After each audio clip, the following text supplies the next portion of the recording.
Salute, salute, salute. Bow. What's happening, everybody? It's nocturnal thoughts, real quick video that I'm getting out the way. So, is Derrick James stable, juiced up? I can't resist myself. I gotta just touch on this subject because I was listening earlier or yesterday now, but for me it feel like the same day. Earlier when I woke up, I watched, the first thing I watched was the press or the conference with Brian Custer and Errol Spence and Terrence Bud Crawford. And Brian Custer, he asked Errol Spence, is the camp that y'all have now, do y'all have all the juice? It just made me think back in the day after Q threw Bishop off the roof and dude was like, you got the juice now. It's like, man, I didn't even know people still use that terminology, but he's like, is your team is so, y'all got the juice. It seems like it's, you know, because I'm basically saying that the atmosphere in that gym must be like high octane, like very electric and explosive because of the stablemates that they have. Now, of course, a little pun intended, people talk about the juice factor as in PEDs, performance enhancement, right? Now, not too long ago, it was the Eddie Reynoso team that had that jacket on everybody in their stable. Canelo, Clenbuterol, Oscar Valdez with the T. You had Andy Ruiz, who had leaned down from like 280 pounds to this almost bodybuilder look. And you had Ryan Garcia. And everybody was talking about, man, look how big Ryan Garcia done got. They showed pictures of him doing like jump rope and things like that. And he had big capped off shoulders and big chest and six pack, and he was looking all yoked up and everything. Everybody in Oscar Valdez's team or Eddie Reynoso, everybody in Eddie Reynoso camp was getting that jacket put on them of using PEDs. It was juiced up, right? Now you got Derrick James and Errol Spence. Of course, when it comes to Errol Spence, it goes back where people would be talking about this man nipples. Shots out to my brother Caps in full G. He just did a video on Errol Spence. I watched that second thing yesterday and I smiled so hard that whole video, man. He was talking about when he was a kid playing in that fire hydrant, the ghetto sprinkler. One of his friends took off the shirt and he had one of those navels, those belly buttons that poked out too much. I think that's like a birth defect situation with the umbilical cord, and you gotta kind of get that fixed. I had a friend like that too, Caps in full G. His name was Marcus, but we used to be in the basement at my house. All the kids would be in the basement, and we would glove up and we would spar and fight.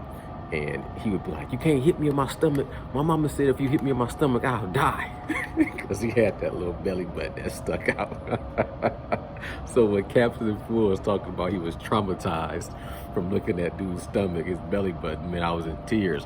But he said when you see the pictures of Errol Spence, I don't know, that's why you can't even trust pictures these days. But it's saying Errol Spence had all this, you know,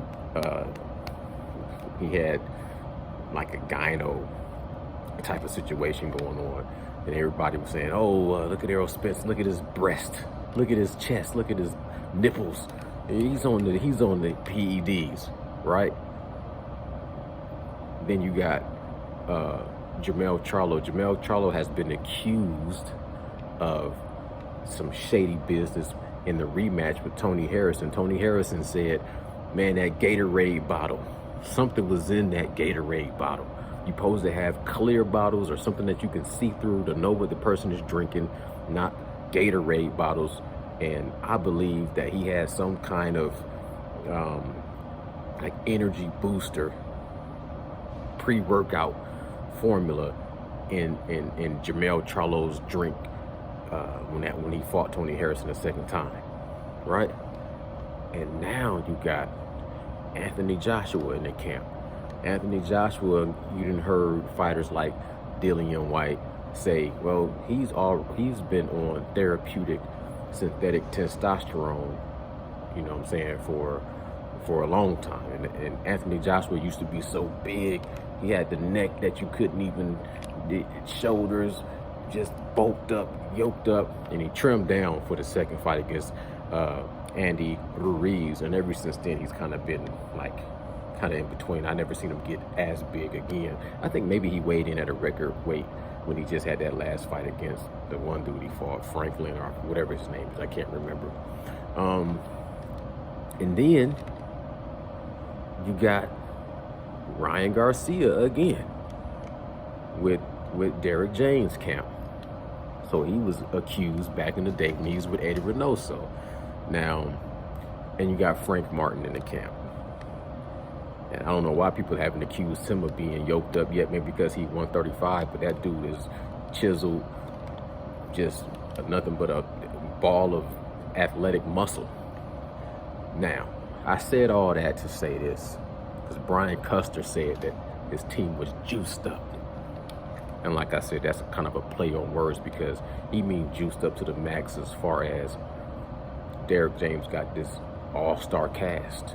He got all these power players now. He got big names, you know what I'm saying, with big fights. He got, like he said, like 3 or 4 fights in the next 27 days lined up. He got the Dillian White fight with Anthony Joshua. He got Frank Martin fighting this weekend. He got the biggest fight of all with Errol Spence and Terrence Bud Crawford.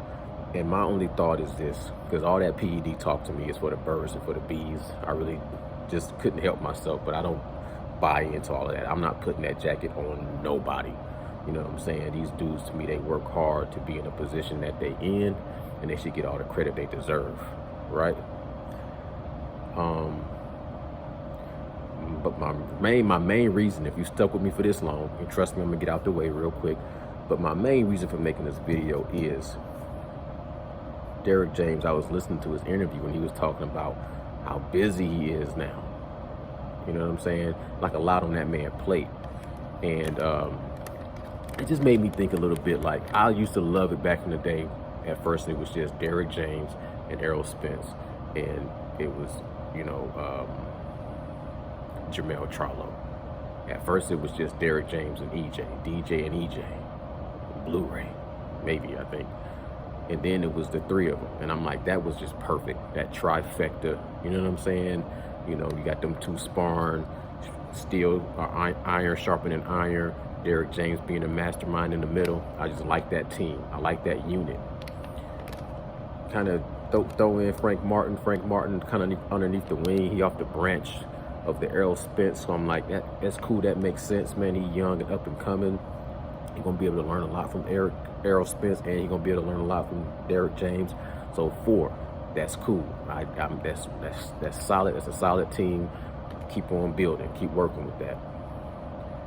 Kind of bring in Anthony Joshua, and I'm like, man, I need to know Anthony Joshua. No disrespect towards Anthony Joshua.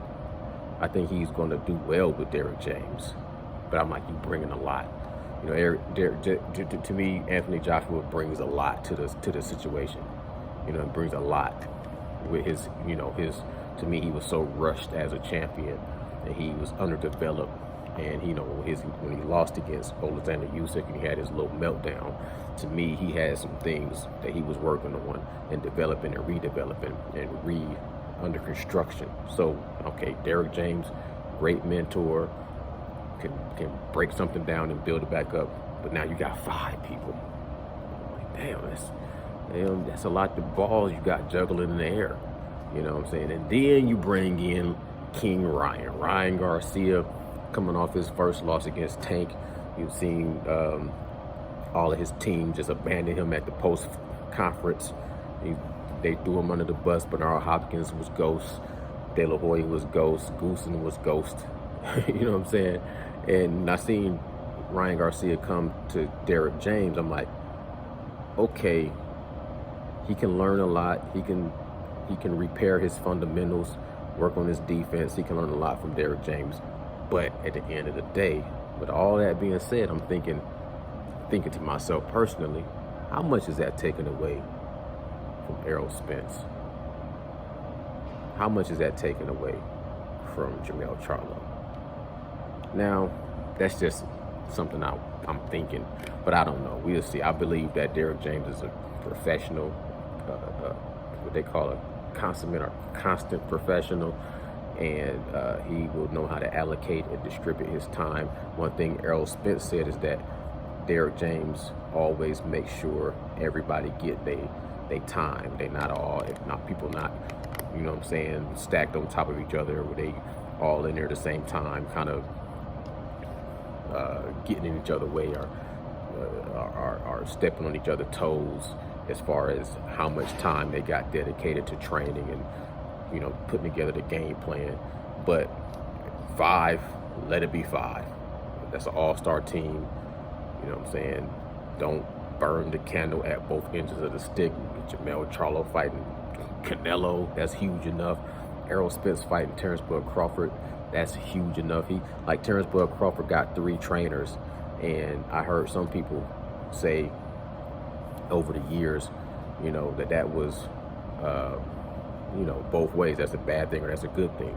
And sometimes you can say too many chefs spoil the pot or spoil the broth, or then you can say, you know what I'm saying, between the 3 of those guys, you know, 3 heads maybe think better than 1. So it works for Terrence Bud Crawford having 3 trainers. I don't know if it works the same with Derrick James being 1 trainer with 5 huge stars, big personalities, big following base. It's just a lot. It's juiced up. It's juiced up. You know what I'm saying? I think Derrick James is kind of the perfect man for that situation, but I don't want him to bite off more than he can chew. Those are my thoughts. Y'all let me know what y'all think in the comments below. It's Nocturnal Thoughts. Salute, salute, salute. Wow.